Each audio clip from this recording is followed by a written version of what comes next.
What's up? Today on PowerNation Daily, a guy finds himself chilling with a Cheetah, a car that gets roasted by a jet car, a school bus that I wish I was on as a kid, Russia's Sherp 4x4 shows everybody how it's done in Texas, and a biker that's lucky to walk away from a crazy crash. It all happens right here, right now on PowerNation Daily.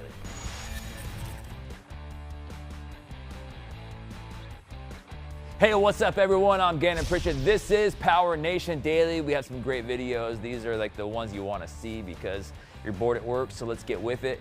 This guy's in Africa hanging out in his SUV, and a cheetah jumps in his SUV, and he just kind of hangs out with him. The guy grabs his camera and he starts recording the cheetah. Eyes straight ahead. Don't look at the cheetah because he might eat you. That's a really, really hairy spot to be in.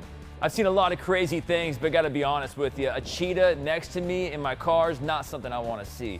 And I hope that guy brought an extra pair of underwear. We all love jet cars, but what's cooler than a jet car? Obviously, hooking a car behind the jet car and lighting it on fire, kind of like this one. It kind of caught my eye at first, but then after it went on and on and on, it was impressive.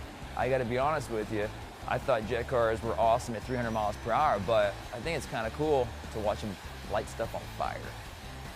This bus is rightfully named the Cool Bus. Might actually make a lot of sense because it does wheelies in a quarter mile. You can watch the bus as it revs up and the front tires pop off the ground and you know something's about to happen.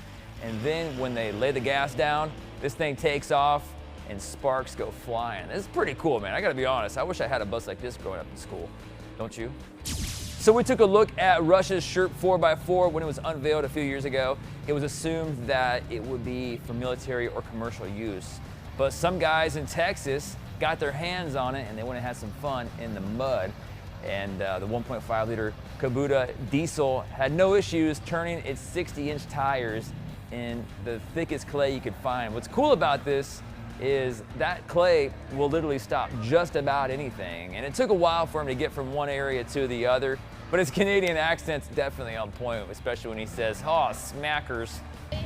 Holy smackers. That was nasty. This one's crazy. I'm a rider myself, so this one had me on the edge of my seat. This guy takes off on a stoplight and just craziness happens. A car T-bones an SUV, flips it over, and the guy riding the bike smacks right in the back and actually underneath the SUV, and he holds on to the exhaust pipe if you see in slow motion. When he comes to rest, he walks to the side of the road, he lays down, and you can just tell he's happy to be alive. But I gotta look at that one more time because that's just crazy. The fact that a Camaro caused it and not a Mustang. Thanks for watching PowerNation Daily, everybody. I'm your host, Gannon Pritchett. Let us know what you want to see. I'm serious. Let us know. We just might use it. We might not, too. I don't know. But we'll see you guys down the road.